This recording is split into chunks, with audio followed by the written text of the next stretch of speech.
Hello, everyone, and welcome to episode 170 of the Runnin the Paint podcast. I'm Miles here with Joey, Nick, and Ben. Guys, how are you doing today?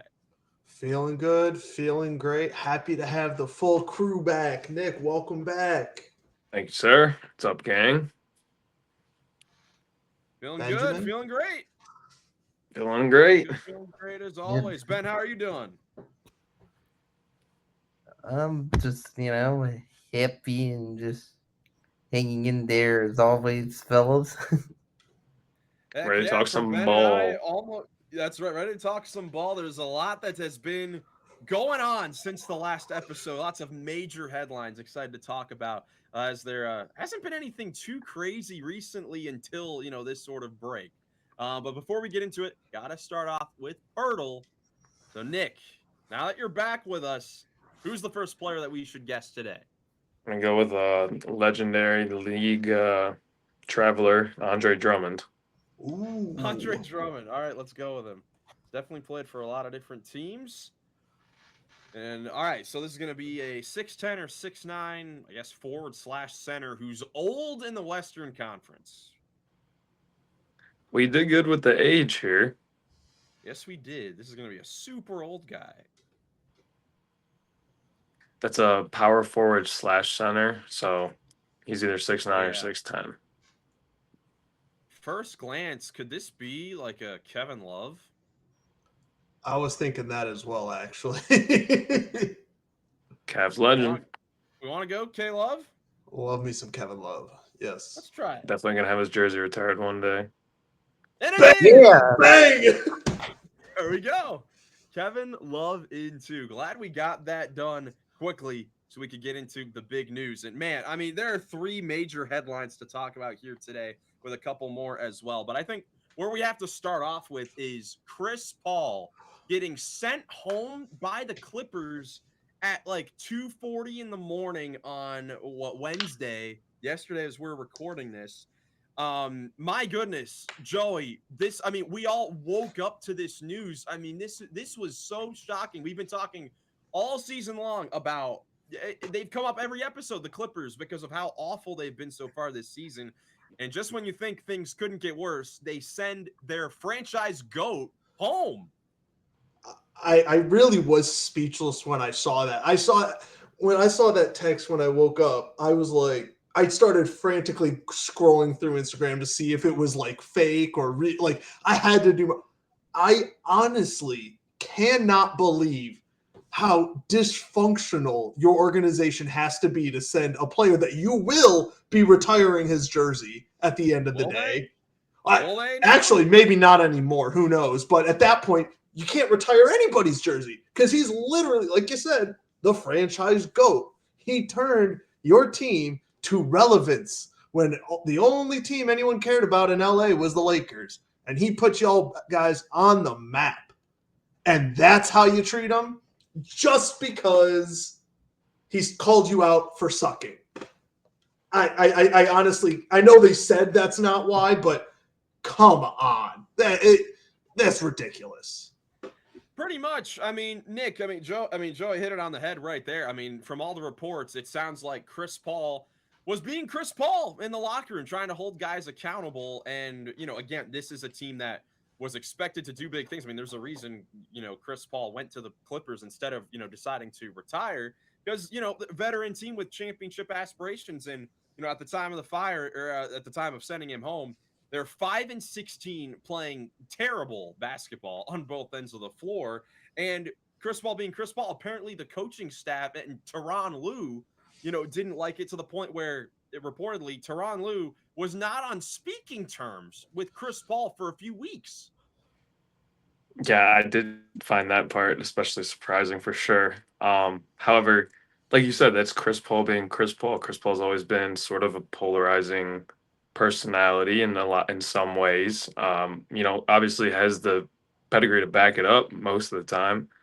But it came into a winning situation last year with the Clippers, and is a new guy in the locker room, so maybe just stepping on the wrong toes this time. I mean, the story I read was that the GM or the I'm not sure who, a Clippers bigwig flew out to Miami to deliver the news to him personally, and Yeah, at Lawrence least Frank. had the respect to do that. And I don't know. I always think of Chris Paul, like I know he was great with the Clippers, and I always think of him as a future Hall of Famer for sure, but a New Orleans Hornet first for me. But overall, like just I think it's better right now for the Clippers if they do see it heading the wrong direction, like you said, 5-16, to pull the plug early on. And if you think that's the right decision, and if it does change things for the better, at least, I mean, how could you get worse than 5-16? You don't have your draft pick. Right. Yeah, absolutely. But Ben, getting back to the whole Chris Paul, holding guys accountable thing, Chris Paul being Chris Paul. Of course, he's going to be, his normal, type of guy in the locker room holding guys accountable.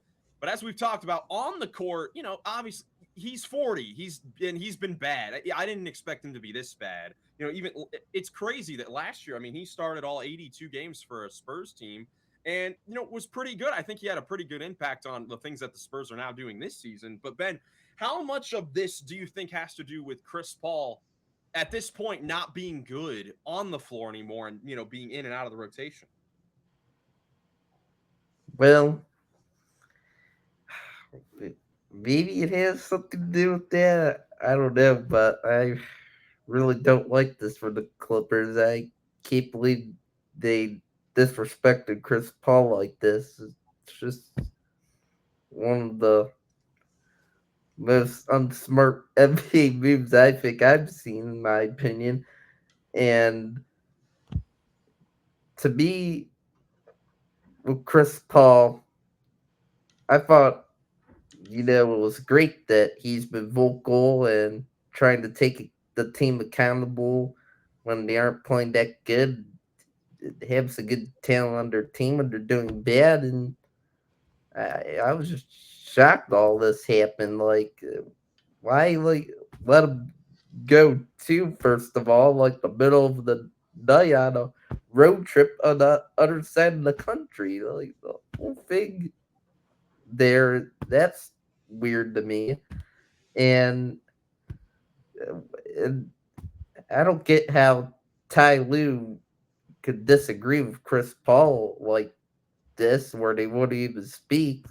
That's just so silly to me. And I think this is a bad look on Tyronn Lue, in my opinion. And he hasn't coached all that great this year. And things really can't turn around with this team. And already myself, I call me crazy if you guys want to, but I think the Clippers need to take a look at Ty Lue and possibly fire him. Like, this is just a bad look on him, in my opinion. And and this is just telling me, this move, from what I'm hearing and seeing online, that you know just seems like the Clippers aren't taking winning serious enough to me. It's unprofessional is what it is. Like, even if, like what you said, Miles, like if he really is just that bad, put him on the bench. That's what they're doing to Brook Lopez now. They're just putting him on the bench. He's out of the rotation now. Like, you could have done that. And if he wanted to go somewhere where he could catch a ring or something, even if they're playing this bad, then let that story come out. Don't have the story come out of like, oh yeah, he's calling us out and now we're getting rid of him. That you can't. I know that's not the narrative they wanted to push out there, but that's the narrative that's out there. I'm telling you, if you waited a couple more weeks and if he was just riding the bench and not doing anything and you playing and he was getting mad about that, then that's the story that you can control at least a little bit. Or even if you wait a few more hours. Like there's the whole stance that hey, maybe the Clippers and Chris Paul were trying to work on sending him somewhere where he could compete for a title. That's not the case if you're sending him home at 2:40 a.m. after they just arrived to Atlanta after they had their flight delayed from Miami. I mean, it's a completely unprofessional look, and nothing is going right in Clipperland right now. And Ben, I completely agree. I mean, we've seen Willie Green get fired. I think Ty Lue's got to be the next guy to go. I mean, he's been someone that obviously we're all Cavs fans. He coached our, only championship team, and he has been a very good coach for that Clippers team in years past, especially, even last year, he was pretty good.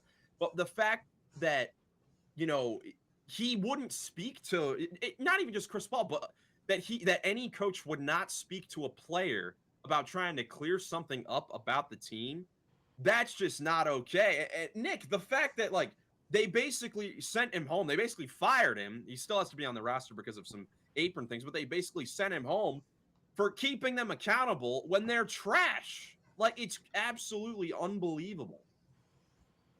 Yeah, it's certainly not something we see a lot of the time, especially with a guy that's going to be in the Hall of Fame one day, and a coach that you wouldn't really expect this from either.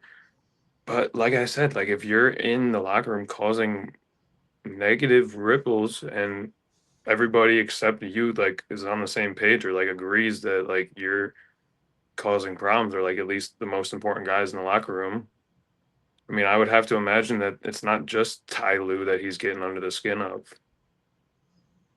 Oh, for sure. But I think, I feel like everything should be up for grabs on that team being 5-16. You know what I mean? This is a I team totally, a quarter of the way into the season. I mean, I think all of us probably would have said that this team is more likely to start off 16-5 than go 5-16. So I think agreed. everything should be up for grabs as far as trying to help the team get better, even if the messages aren't being brought across. I think that speaks more to the organization than to Chris Paul, in my opinion. I'm not saying I agree with the decision. I just think that they made the decision based on what they felt was right. Yeah. Joey, how much of an impact do you think this could be negatively on the Clippers going forward, for not even just this year, but the whole purpose for the next couple seasons is that they were going to run out this old team that for the next 2 years are under contract, and then they're basically up for business as far as free agency goes in 2027 to bring free agents in. But now it's not even just Chris Paul. Back in 2017, they did this to one of their other franchise goats, Blake Griffin. They basically did the same thing. Signed him to an extension, said that you'll be up in the rafters with Barack Obama, absolutely crazy, and then trade him to the Pistons 5 months later. So how much of an impact do you think this could be negatively on the Clippers in future seasons? Oh, this just shows before Chris Paul, Blake Griffin, and Jordan, those Lob City Clippers, the Clippers were pretty much a joke to the entire NBA. They're who we look at, the Charlotte Hornets. That's kind of or the Brooklyn Nets. They were the GFF before we even thought of the GFF. They're right on track to going right back to it.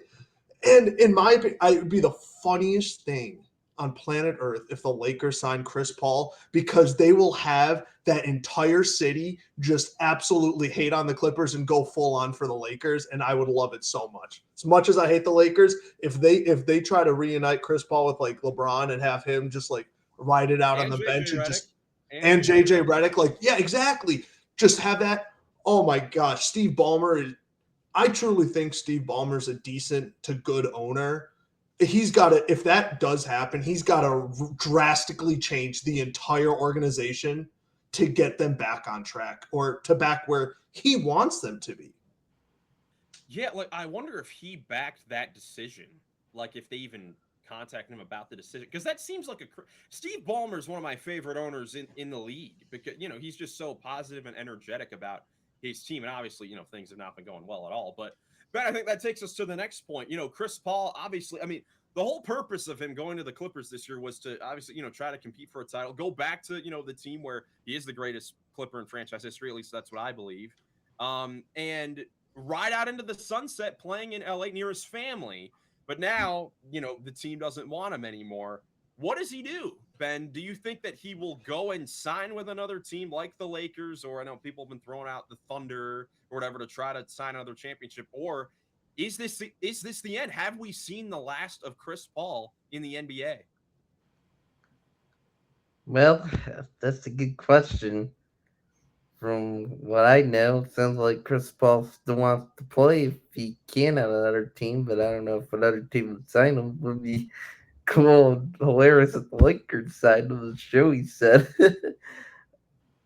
But it is definitely unfortunate we couldn't see him, ride off into the sunset on the Clippers and finish his whole retirement tour. But since he wants to still play, I hope he can finish that off on another team who will actually, want him, be happy about him.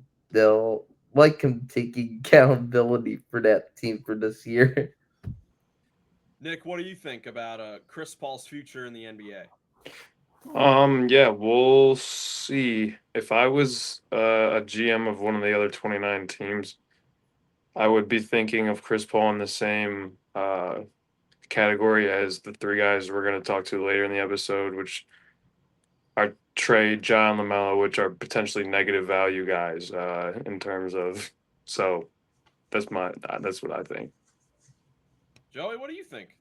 I just don't see like the only problem I have with that specific take, Nick, is Chris Paul's never really been looked in that negative way. Everyone's thought of him as being a good veteran presence. And On court, I guess.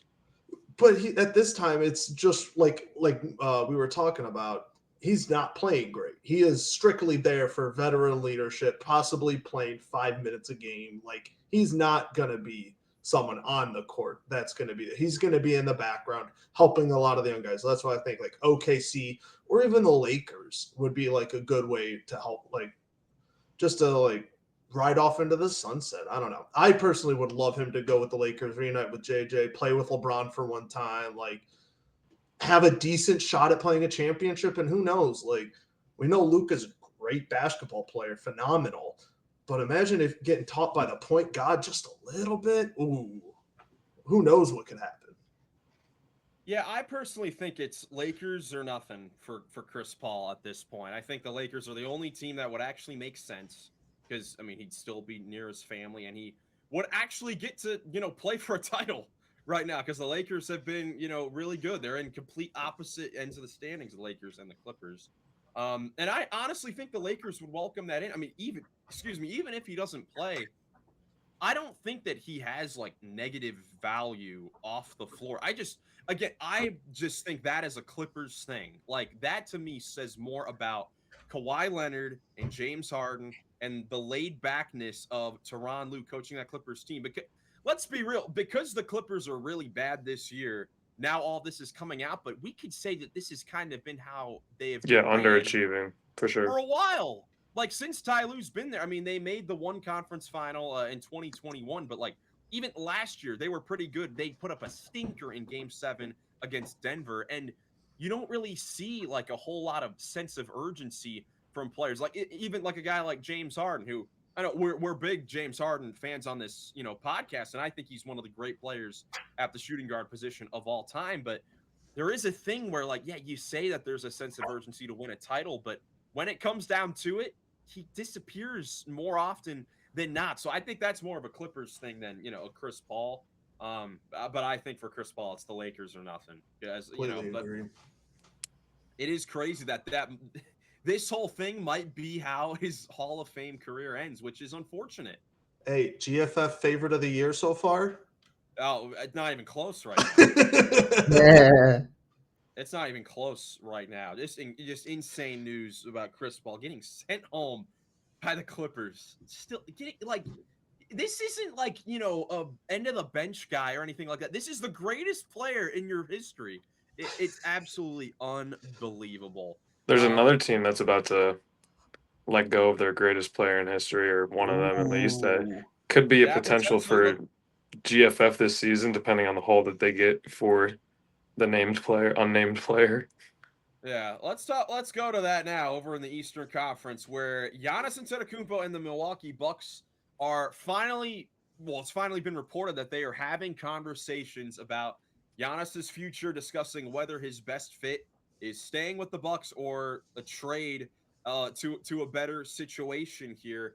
And then there have been other reports as well that, the Brian Windhorst of ESPN, I know, has said that during the offseason, he flat out requested a trade, and he wants to be a New York Knick. That's the place where he wants to go. Giannis has played out the season. Doc Rivers is saying he has never requested a trade. He loves Milwaukee. He always wants to be a Buck, blah, blah, blah. We don't know what's real. But, Joey, this is kind of the, direction that we're probably expecting coming into the season. I mean, they started out, I believe, 5-1. That's been a huge struggle ever since. And even the same day where, the reports come out about Giannis, he has a right calf strain in the game against Detroit's out for 2 to 4 weeks. So, Joey, where do you want to start with this report about Giannis's future with the Bucks?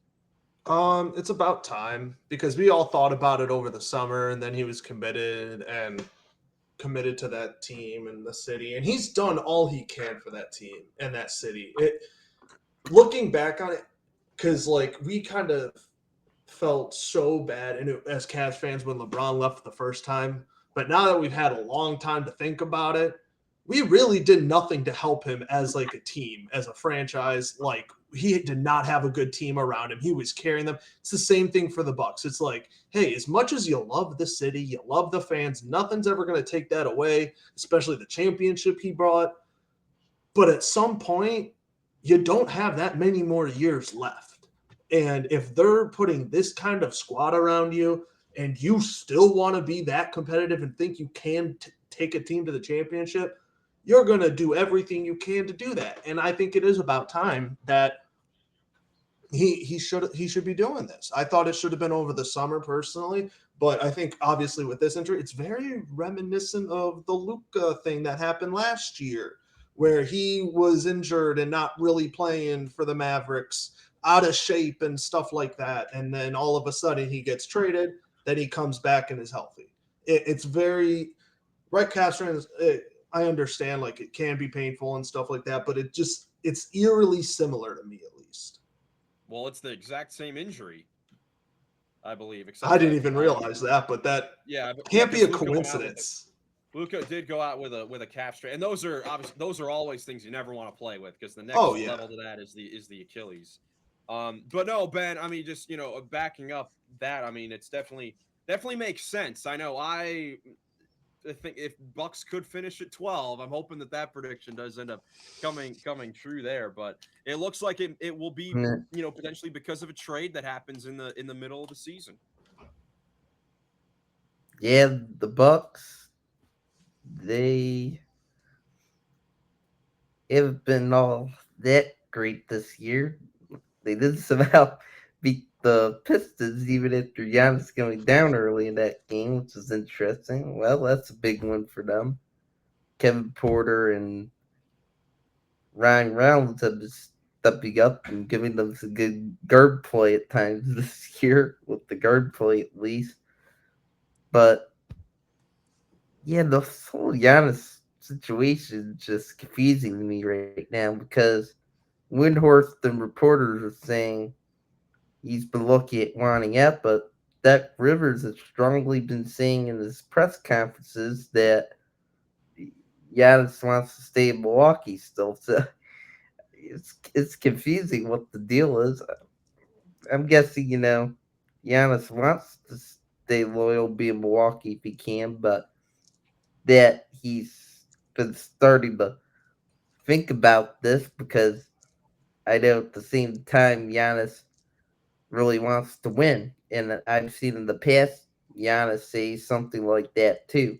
So that's my guess on what Giannis is thinking. And I'm definitely intrigued to see how this thing unfolds. Yeah, Nick, we're kind of at the point. It's kind of been this for the last couple of, well, I guess really this offseason, where it almost feels like Giannis is searching for reasons to stay in Milwaukee. Like, he has not, as far as our, knowledge, he has not officially requested a trade, unless, Wendy is correct there. But, overall on the season, Milwaukee is now 10-13. They went on that 7-game losing streak when Giannis got hurt, and now he's out again. So, Nick, obviously not a great situation. So do you think that Giannis will get moved during the season this year? It certainly feels that way,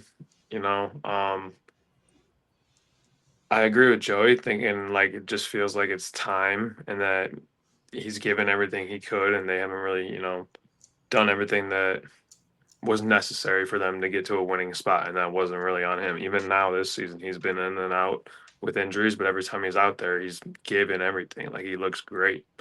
And you guys know I've been talking about pairing him and Wemby in San Antonio since the summer.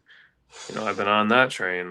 If he wants to go to New York, then that would be really interesting too. I don't know what a package for that would look like if you're giving up Cat, but first and foremost, like, just get him on the court. Whoever jersey he's wearing, he's electric. He's one of the best players in the world, and just gonna be fun to watch him in Milwaukee. Try and pull him out of that 12th seed to spoil Miles's prediction, or San Antonio, or New York, or Los Angeles. It'll be interesting as well. Cleveland. Yeah, right. Joey, what do you think that Milwaukee would value as far as the return for Giannis in a potential trade? Do you think they would more prefer young talent, draft picks, a combination? What do you think that the It's got to be a combo of both? And a couple of the places I've been seeing, obviously, with what Nick said, one of the biggest ones is San Antonio. I've seen you're gonna get a good draft. You're gonna get a draft pick or two, and then they got so much young talent. You're gonna get one or two of those guys, and probably a veteran as well, just for salary reasons. But I think it has to be a combo of both. Otherwise, what are you gonna do? Like, even if you get one or the other, you can be fine. But Giannis is an MVP type guy. He is a top 3 MVP type guy in this league right now, and has been for the last 10, feels like 10 years now. But I got one that I haven't heard yet. We were talking about this place with AD last week, but what about, could Detroit take a swing for Giannis? ooh, I know that's pretty far-fetched considering their division interconference. rival. Yeah. Rival, I don't know. Again, I would also like him in Cleveland. I'm ready to give up on Mobley and just send him packing, and I'll take it. Bro, you could throw together a good package in Detroit with like Duren, Holland, Thompson. I mean, sub one of those guys for Ivy.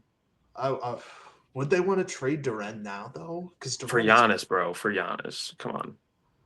I know, but then use your center. Like, that's the thing, that, like, if you're trying to build a team, that can actually compete, because the last thing you want to do is put Giannis back in the same situation with, like, Dame, where, the surrounding pieces are just not good enough. That's why I think the Spurs are the team to do it, because you could get a deal done without giving up, obviously, Wemby. You could get it done, with only having to move probably one of your 3 point guards that you want to keep between Fox, Harper, and Castle. And then, your some, guys that have been on the team for a little bit, like Sohan, Johnson, Throna, Harrison, Barnes, who's been good this season, and all those first-round picks. I think that makes the most sense for the Milwaukee Bucks as far as a return goes. Besides something that I don't think would happen, but could the reigning NBA champions... I was just about to say that. I was like, I saw something earlier today that was like, the first team that the Bucks should be calling is the Oklahoma City Thunder with all those picks, because they could literally just give up picks and maybe one of their young players, or even one of their veteran. Like, even if you trade, I wouldn't say J-Dub even, but I don't think they would do that because they love J-Dub so much there. But I know it's Giannis. I think Chet and 2 of those first round picks would all it take. I think that's all it takes. I'm not gonna lie. I think that they might be able to get it done without having to give up those top 3 stars. I'm loading into the trade machine right now to see what the deal would actually look like. I mean, immediately, I think Hartenstein and Lou Dort would be the players, in the deal. What is that? Let's see how much that adds up to. Remember, you also works just that by itself. So you have Hartenstein, Dort, and then the thing is, they have the Clippers' first-round pick. So that would be like the spicy young talent that returns in a deal, plus all the other first-round picks that the Thunder had. I think there could be a world where they have the best assets to make a trade for him. Remember, you got to have Giannis and Thanasis there together, because they are a combo. They have to go together. That's going to happen. Giannis ain't going to say yes to any of those. I don't know if he has a no trade clause anyways, but he's not going to want to go anywhere without his brother. Do you guys No, for think that it's sure. possible Milwaukee just values him higher than anybody is willing to give? I don't think so. I don't think so because I think the Bucks have to realize where they're at as well, especially if like during this 2 to 4 week stretch where they struggle, unless like they somehow play better without it. It's so weird. I mean, Ben, you said they won the Pistons game after he got injured, and then there was the game earlier this year where they beat the full strength Warriors without Giannis. So like, who knows? But Ben, you got to understand where the Bucks are at, right? I mean, if they're in a play-in, you're lower than that. When we get to the trade deadline on February 5th in like 3 months, then you gotta be realistic with where you're at. Yeah, Bucks. I agree. They gotta think realistically, and they just gotta keep seeing how things play out with this whole situation for now. Yeah, Giannis obviously still such an amazing player. I'm sure over the next few weeks we could start to have another edition of creating trades and seeing what could actually happen. Because if he got traded, I mean he might be the biggest name to be moved in. Well, Luca. Since It would be a big Luka. shakeup. It would be a big Besides shake. Luka, I mean, it'd be one of the great trades, biggest trades in NBA history. I mean, it'd be one of the great players in NBA history. Being on the move in his prime. I mean, it'd be something special. And he is again having an incredible season. But it sounds like right now we're thinking the Spurs would be the team that makes the most sense. But you never know. I feel like this could be the star that Miami could finally get. Or I saw a package with the Warriors that I actually didn't mind that much either. I don't remember what it was. Maybe I'm confusing it with another package. But anyways, we'll have some time to talk about Giannis trades going forward. If again he does actually request a trade, because for now there are just reports that they're talking about their future, but we know what that means. We know what that means. You know what that means.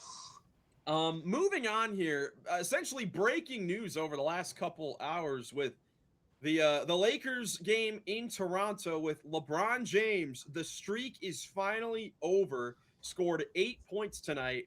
First time since January 2nd, 2007 that LeBron has not scored double-digit points in a game. 1,297 games. Joey, I mean, it's crazy that it went on for this long, but it was so poetic how the streak ended, getting a game-winning assist. Yeah, he easily could have had a game winner or floater trying to take it himself and try to force something, but he, as Braun does, he makes the right play. Hachimura buried it, and they win. That huge game for them, honestly, to win because the Raptors have been playing good. So sucks for the streak, but it's time. I was, 9 years old when the last time he scored under double digits, and I'm now 28. So put that into perspective, any way you want. It is just absolutely crazy. But we were talking on Tuesday. We turned on the watch party, me, you, and Ben. We were trying to see if he would actually do it or not because he was close then. But streaks have to come to an end eventually.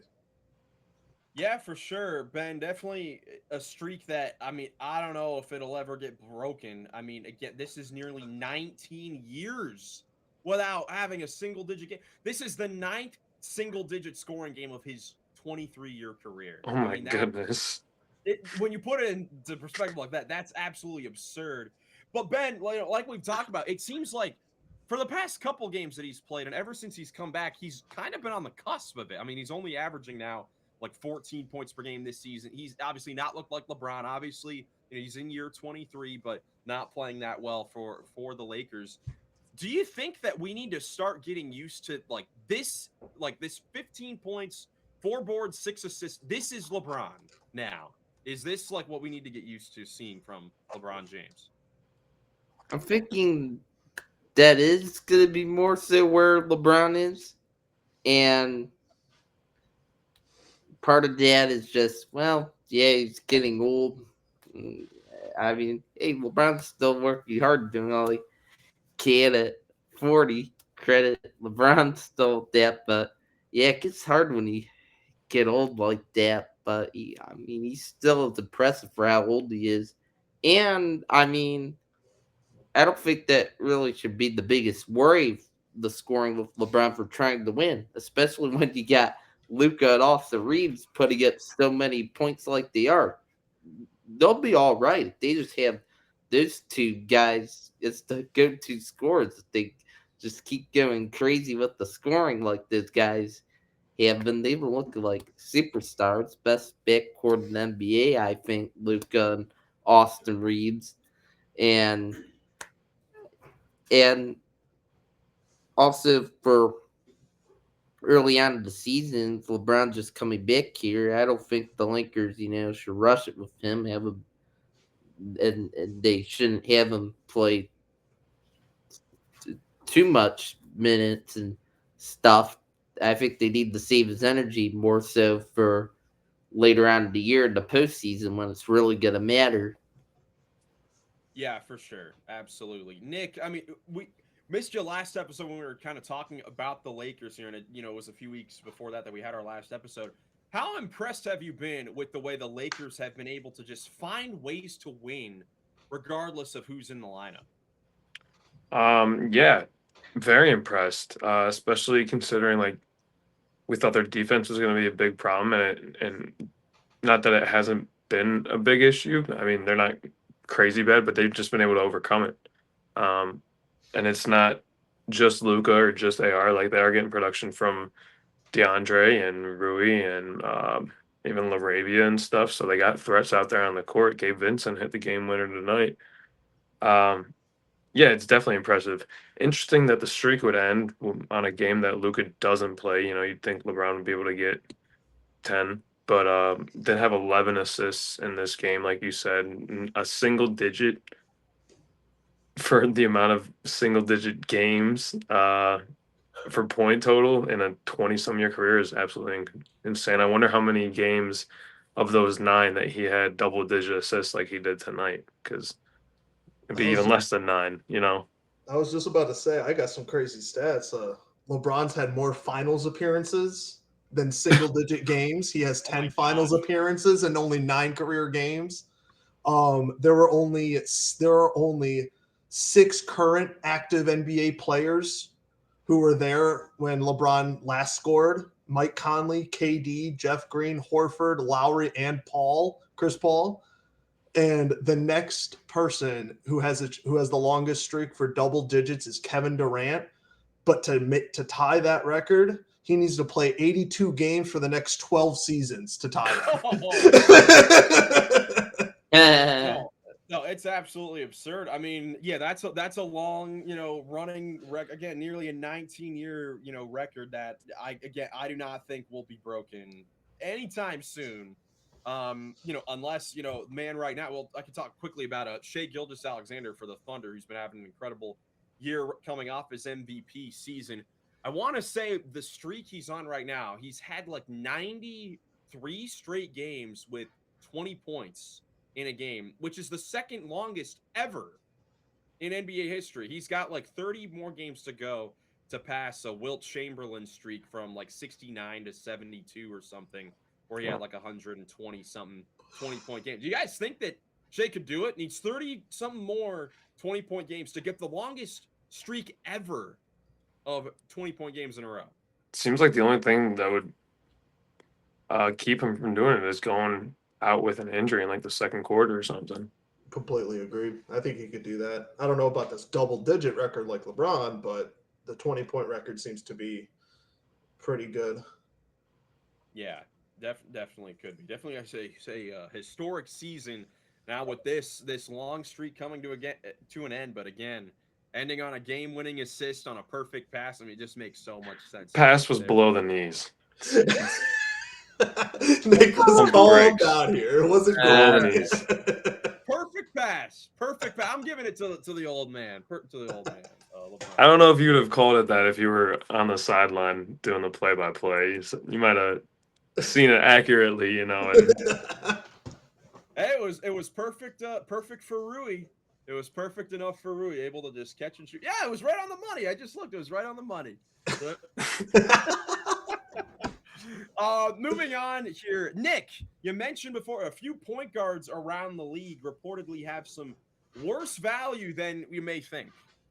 Yeah, I was just wondering what you guys thought about the stock and the market value of the three guys, Ja Morant, Trae Young, and LaMelo Ball, who um have been in trade talks, have been polarizing players for the last couple seasons, have been up and down, and just going through Twitter, Instagram, and stuff. There's people talking about could they get traded for one another. That's something that you see sometimes when guys are in a bad spot on their current team. But I was wondering if like you guys had to buy or sell stock in one of these guys, or buy stock in one and sell them in two of them. Which one would it be and why? And do you think that they are or are not negative value guys when they're on the court? Ben, you start with this. What do you think? It's an interesting question that Nick is proposing to us here, but I like this debate. It's fun. Me personally, I think they're valuable still because they can score a good amount of points in games or great offensive players, but well, the unreliable part though with those players is well, you aren't really going to be getting any defense for those guys. It's only really going to be just it's a great offense you're getting produced, and I think what could be making teams more hesitant to want to like try and trade for them is that like, well, the other team, the team trying to trade them away could be asking for like too much or something from a team looking at possibly trading for them, and that team, you know, is confident, and hopefully trying to trade for that point guard, but could be hesitant to set such a big package because of lack of defense, the teams could be seeing that. Well, their leadership doesn't seem to be quite the best. Like there have been some things brought up with that in the past before with their careers, feature these free point guards. Yeah, definitely tough to gauge the value right now. Joe, if as Nick said, if you had to buy on one, sell the other two, what would you go with? That's really tough. If I would have had to buy on anybody, it would probably be Trae Young, just because he at least has like really good playoff experience. Like I know Ja's been there and they've had a high seat, but he hasn't really done that much. Plus, I think he's just kind of turned his own value down just by the way he acts and stuff like that. Um, I honestly kind of agree with what Nick was saying, though, that they all kind of have, or like that you saw that they all kind of have negative stock because, like I said, Ja Morant, he hasn't really helped them win, hasn't really helped them like look as like a franchise that is committed to winning. Like it just has a darkness about them, and it's especially kind of around him. LaMelo, kind of the same way. Like what was it last week or something like that? They Charlotte went to an overtime game, and they didn't even play LaMelo down the stretch, and Concanupple carried them at the end of the fourth quarter and in overtime for them to get the win. And LaMelo didn't see an ounce of that action.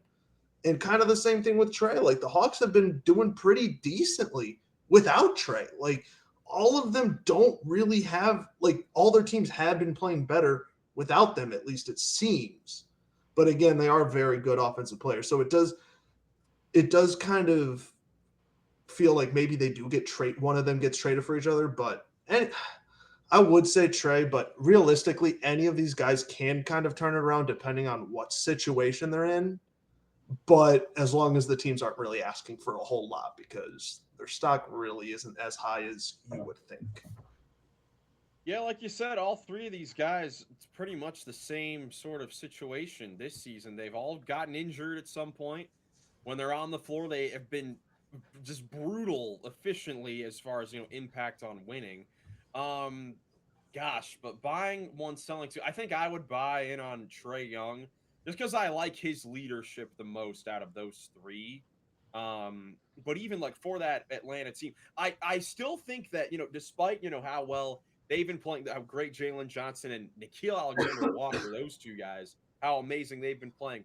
I still think that in order for them to get to where they want to go, like if they are going to compete for the East this season, I think they do need Trae Young as like one of the best playmakers in the league. On the floor. Those other two guys, again, I just don't trust their leadership behind the scenes. It's interesting. You guys taking Trey. Ben, would you take Trey as well? It's a tough question. The Hawks, he's still been playing well somehow without him. Jalen Johnson, Nikhil Alexander Walker, as you guys said.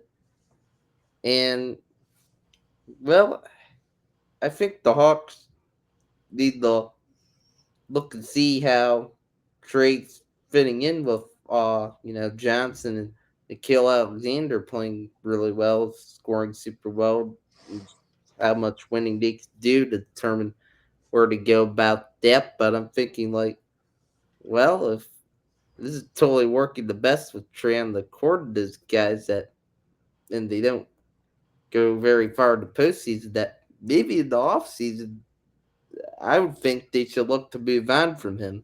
That's my thought on that now. Yeah. Still didn't pick a player, by the way, Ben. Yeah, no, We'll, you did s- not. You we'll, tried. Oh, You we'll tried to circle sneak by. back. Tried to sneak by. No, oh, I'm just busting your chops, and you don't have to pick one. okay. Uh, but I just thought it was interesting that you guys went Trey because personally, I think the way I thought about this question was like, can which one of these bold, dominant guards can have a second act as a 3-and-D wing or a second option threat who can just score and get by on defense? And in that perspective, it would more than likely be one of the other two guys. If they can if Jock can either start hitting shots and LaMelo can play some defense as a 6'6" guard and be a second option like that.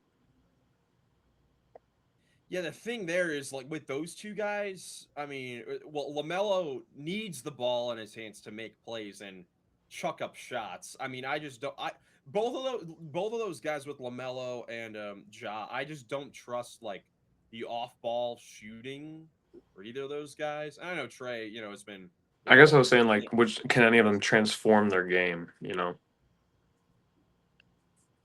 Yeah, I guess if there was one that could transform their game, I'd probably go with Ja Morant. But I feel like just because of the athleticism and all that. But I feel like we're still, these are still guys that are, could still be entering their primes as far as age goes. So I think we're still a little ways away from having to have conversations about like what is the second act of their career like. But that is a fair question because like for all these guys in their next contracts, I mean, it's gonna that second act is going to bleed into some of the later years of those contracts, so it is important. But yeah, it'll be interesting to see if any of those guys end up getting moved this season, or if they get traded for each other, or if because of just the market of the league, if they just stay put once again. It's something that happens in the off season. Let us know down below what you guys think about those three guys, Trae, Ja, and LaMelo. Who would you keep? Who would you want to build around? I guess out of those three guys going forward into the future. That's all the news that we have for today. But for the first time in a little bit, we're gonna do the second trivia, head-to-head trivia with the guys here. If you guys missed the first one, I've got a arbitrary stat from the last few seasons. We're going to see how many players these guys can name from those stats going against each other.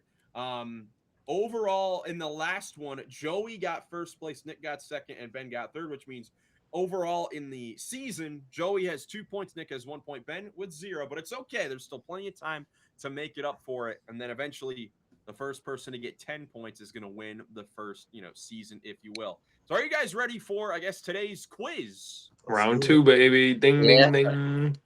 Round 2, fight. All right. Today's quiz: the most games with exactly one made three for every team since 2010. As Joey's a little scared of the test. Now he's back.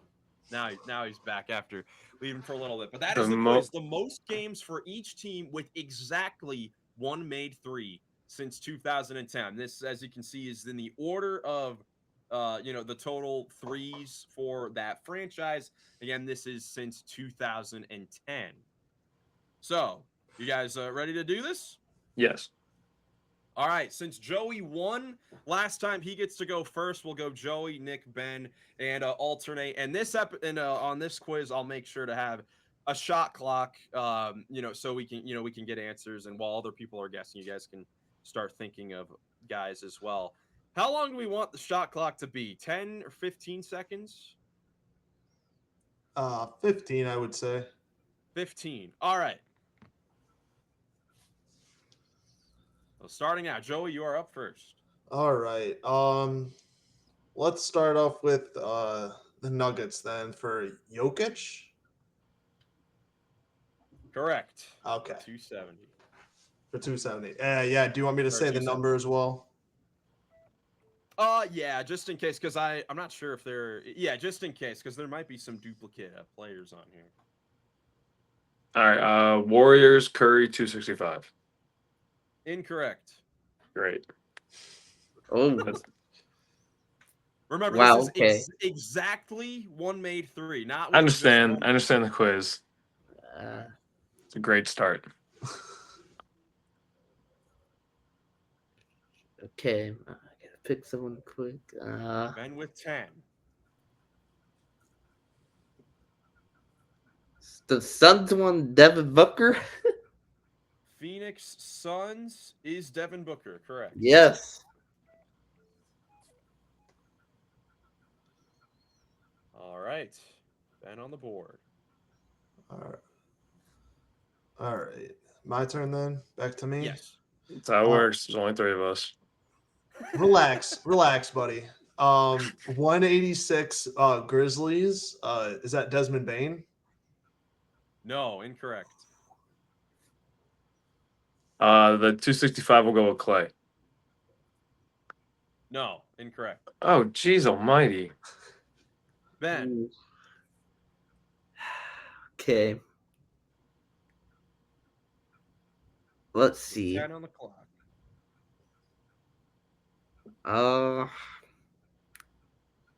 The Houston Rockets won James Harden. Incorrect. No, wow. Okay. All right. I will go with the Cavs then. 119. Is that Kevin Love? Incorrect. Come on. Cold start from the guys here. Oh man. This is a tough Oh. one. This is even tougher than the last one, I would say. Tricky. Uh-oh. Yeah, tougher start. I think once you guys get some more players down, you'll understand kind of the type of player. Because again, it's exactly one made three.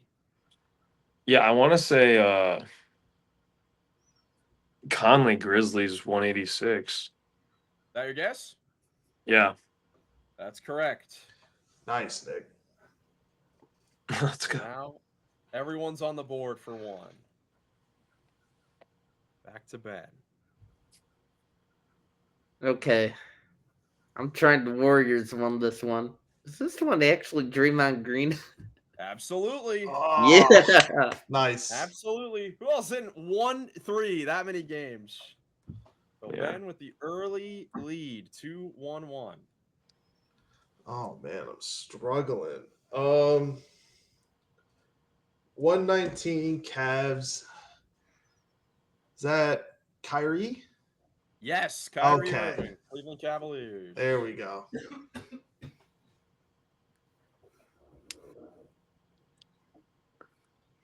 Oh boy. Washington 168, John Wall. Jeez. Washington 168. It's a shot in the dark. Good. No good.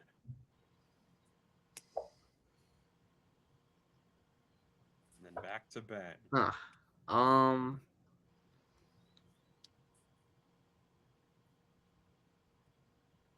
Okay. Is the Timberwolves one Karl Anthony Towns?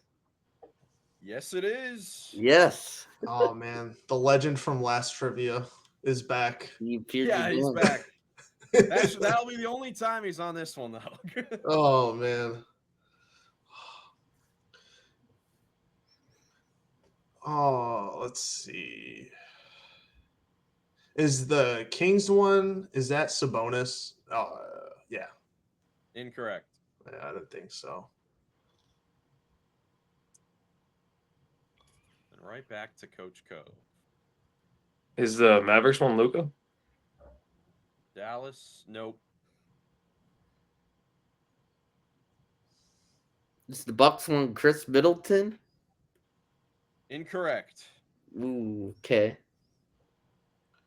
Is the Mavericks 178? Is that Dirk? Yes, it is. I don't like this game.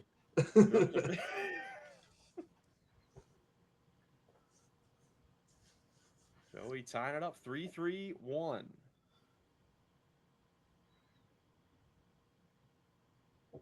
Oh, it's my turn, huh? Yeah. Yes, back to That's Nick. how it works, Nick. there it is. I'm looking at that OKC. 5 on the clock. Russ? Yes, Russell Westbrook. Ooh, 205. nice, Nick. Bang. Bang!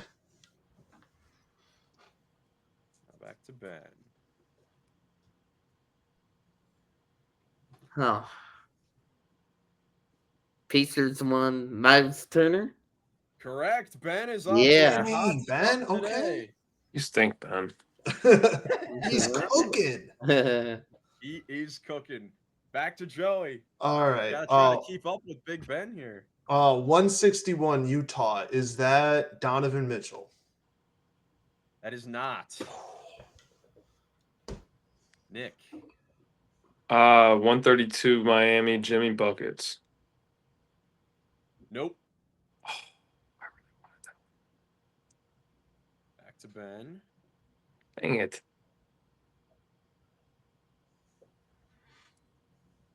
It's not a bad guess, though. Really getting kind of tricky. Bucks, Brooke Lopez? Incorrect. No. Boy. That would have been a dagger. Yeah, I would have been cooked after that. Oh man. Is that 132 Heat? Is that LeBron? No. Oh, good guess. I think now you guys are getting some good guesses off now. I'm gonna go with Embiid for the Sixers. Yes, it is. Trust the process. Let's go, baby. Ty Joey. Man, I was about to guess Ben Simmons for that one. Nice.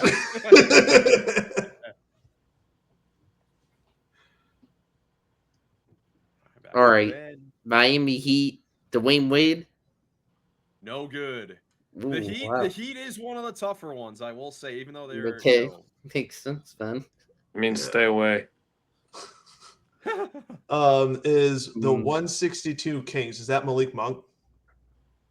No, incorrect. Heck of a guess. Oh, All right, I'm gonna go. This is a tough. I don't know about this one, but I think Houston could be Russ too. Incorrect. Dang it.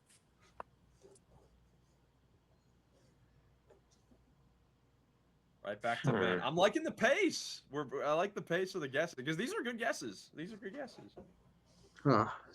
And I think this is similar to the last one where there will Celtics, probably Jaylen Brown.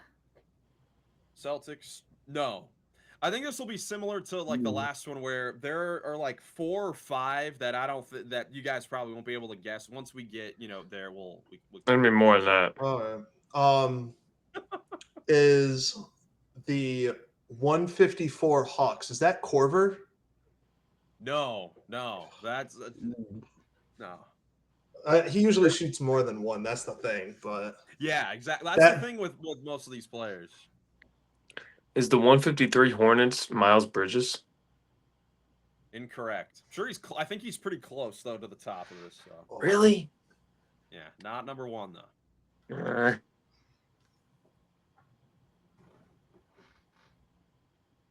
Back to me. Uh-oh. Good close. All right. start. Wizards, Bradley Beal.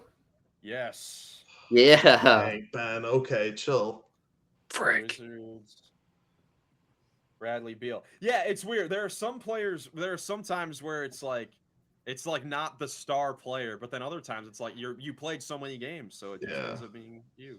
Is the 148 Clippers? Is that CP3? The Damn GOAT? it, Joey. CP3, yes. Yeah, Dude, I had a that's feeling. so- Hey. That was the Wow. last one I would have got. Okay. Well, you can skip me the rest of the time. Oh man. All right. New Orleans, CP3, 128. Incorrect. This is since 2010. Yeah. All right, back to Ben. 5, 4, and 3. I mean, it's very even. No, I would have had. Damn it. Oh, I think I got one. Maybe.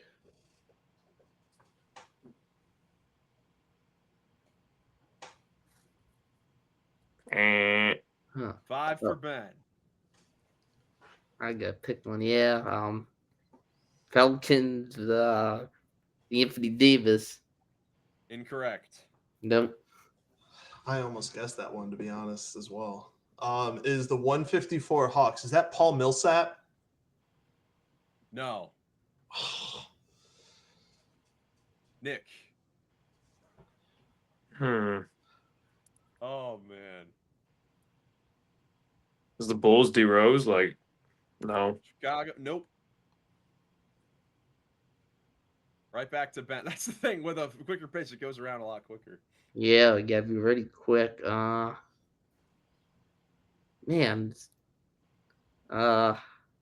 Raptors, is that Kyle Lowry? Incorrect. Good guess. Oh, okay. That's a great guess. That is I a good actually guess. thought when I went down my list, I thought it was Kyle Lowry, but it is not Kyle Lowry. Wow. Okay. Joey. Is the 132 Heat? Is that Bosch? Chris Bosch? Incorrect. Oh my God. The Heat is actually the only one on here that is a tie. 2 players tied. We'll accept either guess. That doesn't mean you have to go to it now. Just letting you guys know. I don't know, man. I might be out. Nick's already done. New York, Carmelo Anthony. Yes, there you go. Hey. There you go. Pulled that one out of a hat. There you go. Ties it up with Joey again. Back to Ben. Oh boy, now.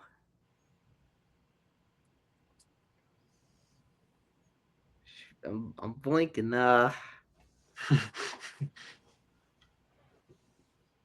Trailblazers, CJ McCollum.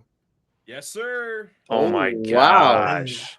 No way. Big time. That's a big time one there for Ben. Gets the. We made it over half the teams. Yeah. Yeah.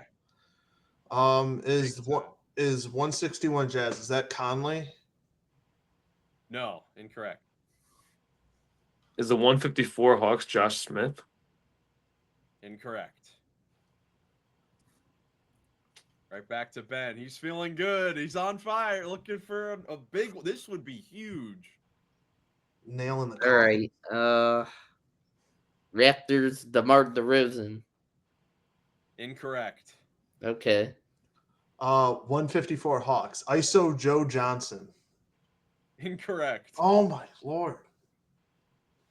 Oh man, Joey, man, close on the Hawks. So close. I'm not gonna lie. Oh no, I think I know it. Oh, Over your last 4, you've been so close. oh, I know who it is. All right, Wesley Nick, Matthews. for who? Nah, the Hawks. No. No. Back to me. Swear it's getting tricky. Man, dude's been on the Bucks for doing that for so long.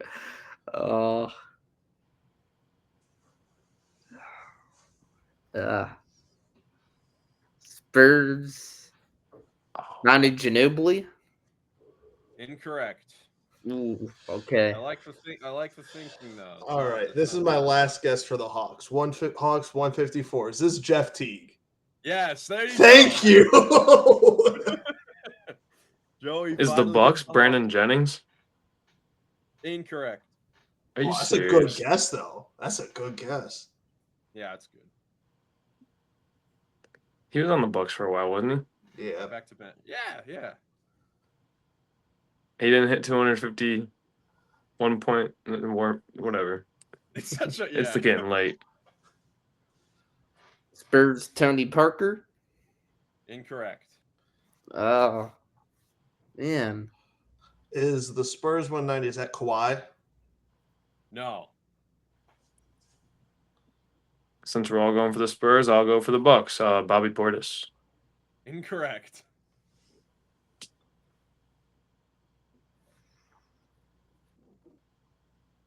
We have already gotten over half. We got 16 of the 30. Oh boy, We got. it's a tough Or sorry, 15. trivia thing.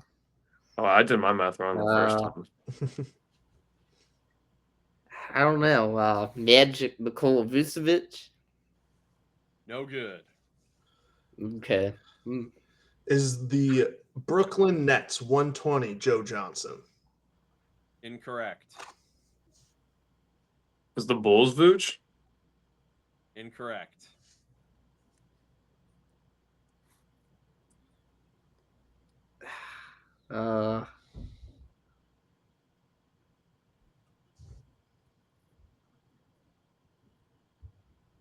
Ben's still holding out of the Yeah. 6-5 lead. Blank that. Lakers LeBron James. Yes. Oh wow. Oh, come on. Yes, sir. Is the 153 Hornets? Is that Scary Terry Rozier? Incorrect. Rockets Van Vliet. Nope.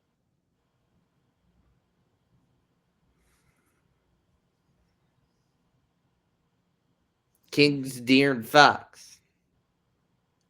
Yes, Ben is on one tonight. Ben is on absolute fire with this tonight. Oh, my Lord. Hornets 153. Is that Cardiac Kemba? Yes, sir. Kevin Okay, Walker. there we go. Getting smoked now. Joey is I don't know if we brought up last episode, but if we get a Connect 4 plus 2. I need that Jazz. Come on. I'm trying to see. Are there any? I don't know if there are any other ones available right now. Might have to play some defense here. No, Ben, you're good. You've been go somewhere else. Is the Magic Franz? No. We'll see. What will Ben do? Will he go for the Jazz or will he go for something else? Ben, please.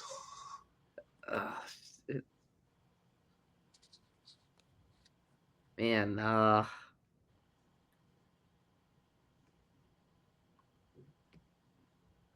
Magic Aaron Gordon. Yes. Wow, no way. Even if I get Aaron the 4, I'm not Wow. going to catch up to Orlando Ben. Magic. Smart Yeah, play the after Magic. my bad. Yeah, smart play. It is the Jazz is open for Joey. Is he gonna take it? I'll try. He's gonna go for it. Is that one Paul Millsap? No. Okay. And then we played there for a while as well.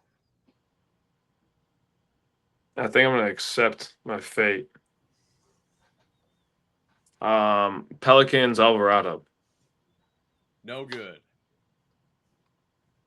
You miss 100% of the shots you don't take. Jazz right. Lowry Marketing. Incorrect. Oh, thank God. I thought you were You about went to. for it. You went for it. I tried. Oh, man. I don't know if he played there long enough, but is the 132 Miami Heat, is that Ray Allen? No. I was going to say, I don't think he played there long enough. I like you thinking like that, though. I like that. Darren Williams, Brooklyn, 120. Incorrect. Ooh, good guess though. He's Yeah. too old. Nets Spencer Dinwiddie. Incorrect. Ooh. Not bad either. Okay. Yeah, I could try that one. Is the Raptors 138? Is that Patrick Patterson or Peterson? Nope, not Oh. Patrick Patterson. I couldn't remember which one. Celtics, Pritchard. Incorrect.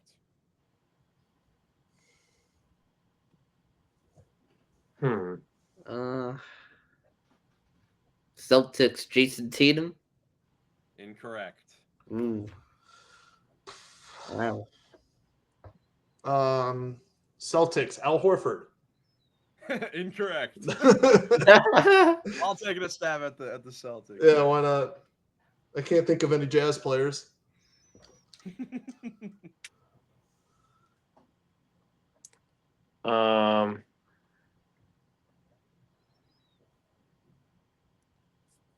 Detroit Cade. Like, I don't know. Incorrect. Bucks Pat Connington. No good. Oh, okay. Oh man. That's a good poll though, Ben. Shout out to you. Detroit Pistons. Is that Brandon Knight? Incorrect. Man, I'm liking this. We're getting some great polls right now. As far as just names, but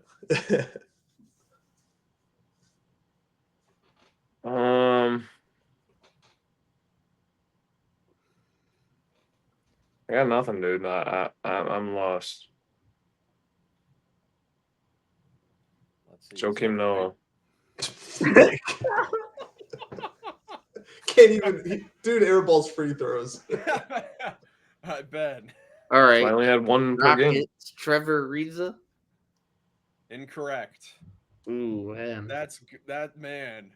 You guys are getting so close on some of these. Is Rockets 92? Is that PJ Tucker?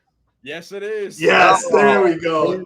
As soon as you said Ariza, I wasn't even Oh. thinking the Rockets, but I was like, "Ooh, Tucker's also a good Man. one."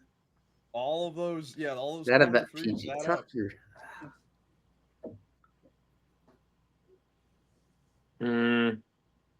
Let's see. I will say. Let's see. I'll take a look. 1, 2. Oh my gosh, I think I know another one. Maybe. So let's see. I believe we have 10 remaining. 4 of these guys are all-star, like have been all-stars in their careers. No, they aren't crazy. Pelicans, McCollum. No.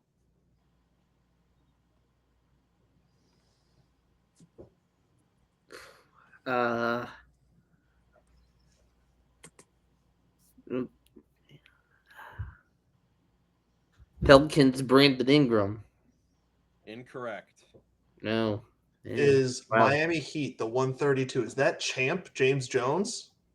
Incorrect.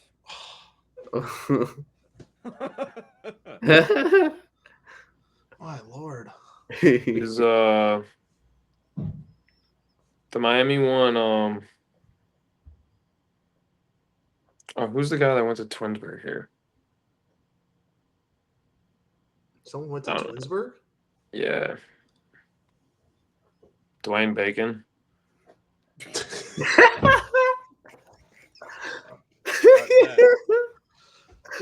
You got me about to guess Norris Cole for Miami Heat. I think that's who Nick was thinking of. Well, because he went. No. To He went to Cleveland State. Yeah. No, this guy went to Twinsburg. All right. Nets D'Angelo Russell. Nope. No. Yeah. Miami Heat. Is that Rashard Lewis?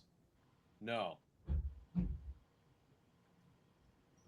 Wait, he didn't ever. Did he ever play with the Miami Heat? What am I He did. thinking? Okay. He did for like a couple of years at the end. Okay. I was thinking of I was tripping for a second.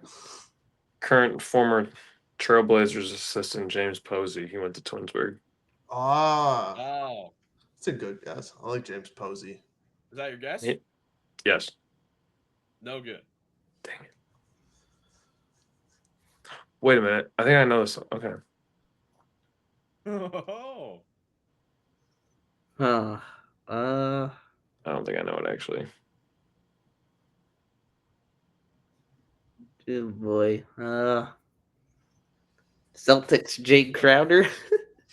Incorrect. No. Celtics Isaiah Thomas. Nick, it's my Oh, turn. Joey. Skipping over me, Nick. Do it again. Utah Jazz 161. Al Jefferson, No. Oh, the man. post-up king. We are getting it. Yes. Oh, man. All right, now, Nick. Who did I say? IT. Yeah. Yeah. Isaiah Thomas. No. Not IT.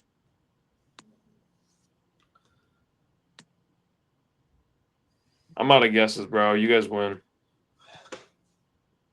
Joe, you can get the Jazz guy if you can. I'm gonna try. That's why it's so huge, because if Joey gets him, he ties Ben up right now. But I literally can't think of any other Jazz players. There are still, yeah, because I mean, there are still names available. That's for sure. Just gotta get one here. Hey, That one would be huge for Ben. Door's open. man. Tyler Hero. Incorrect. Good guess. That's yeah. Jazz AK-47. Incorrect. Is the Nets Brooke Lopez? Nope. Duncan Robinson. No, good guess though. Oh my lord.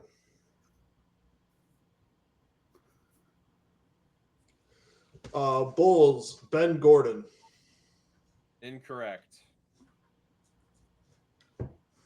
We'll go a few more rounds and we can call it quits. I'm almost out of guesses. Is the Pistons Blake Griffin? No.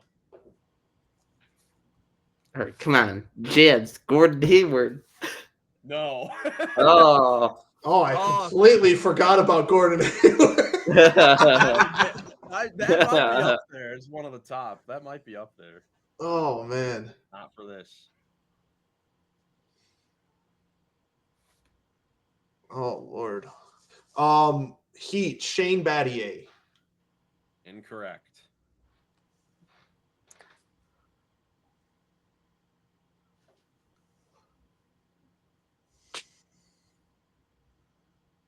Skip. All right, Ben. Jazz Derek Favors. No. Oh lord. Let's see. We'll go two more rounds. Oh. 2 more rounds. That's terrible. It's too many. Yeah. Are you kidding me? Oh man. I really have no idea, honestly. I don't think I even have a guess. Come on, Joe. You got this. Spurs. Danny Green. No, that's a good guess though. Yeah, you can muster it up.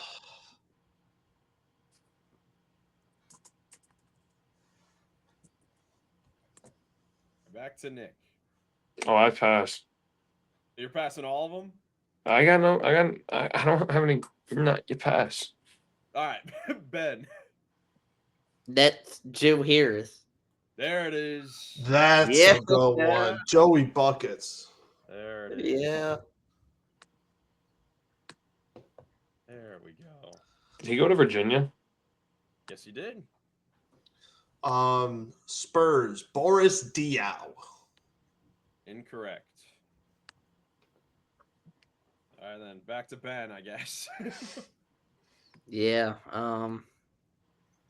Going real quickly. I guess now, Raptor Siakam?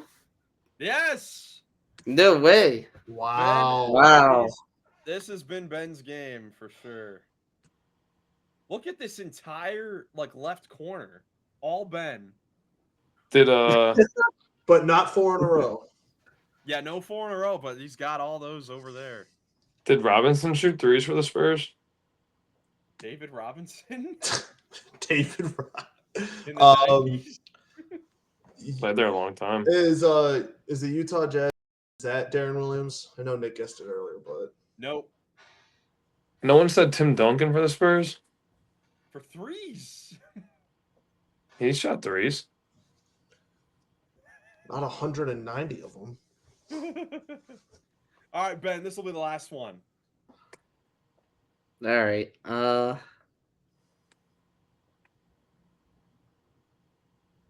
Man, I feel like it's an all-star somehow in one of these. I don't know. Man, but is the Bulls DeRozan? No. No. Okay. All right. I'm All gonna right, be that's really how we'll mad wrap at this it up. Utah Jazz answer, am I? I think only. Let's see. I think there's only one of these that I think you guys will be okay with not getting. I think the rest of these you guys could have definitely gotten. But final score: Ben with 11, Joey 7, and Nick 4. So quickly the math: Ben now has 2 from getting first. Yeah. Joey is 3. So Joey still has the I'll first take place that. edge, but Ben on the board. Still definitely close. Could be anyone's season here when we keep going. Let's see the ones that you guys missed. Milwaukee, Giannis. It is Giannis. No way. Oh, Well, you think he's played there for? Let's see. This is his 13th year. It's God. one made 3 in 253 games. That's terrible. I didn't think he had made that many. bad. Neither did I. That's bad. So Milwaukee's Giannis. San Antonio was Patty Mills. Oh, Yeah. that was gonna be down on my list. I was going through the role players. Yeah. Yeah, that was what I forgot about. Boston was Marcus Smart. Oh, that's a How good did I one. I forget should have known about that. I don't know. This Utah Jazz one was Joe Ingles. I get him out of here. I don't care. Yeah, Papa Joe. forgetting some guy. Just so many The players. Heat, it was a tie between Goran Dragic and Mario Chalmers. Oh my lord. Oh, Yeah, Joey, I think you named every single Heatles player except Mario. I literally named every Oh. player except Mario Chalmers. You didn't name Chris Anderson. Well, guys that can make threes. New Orleans was Drew Holiday.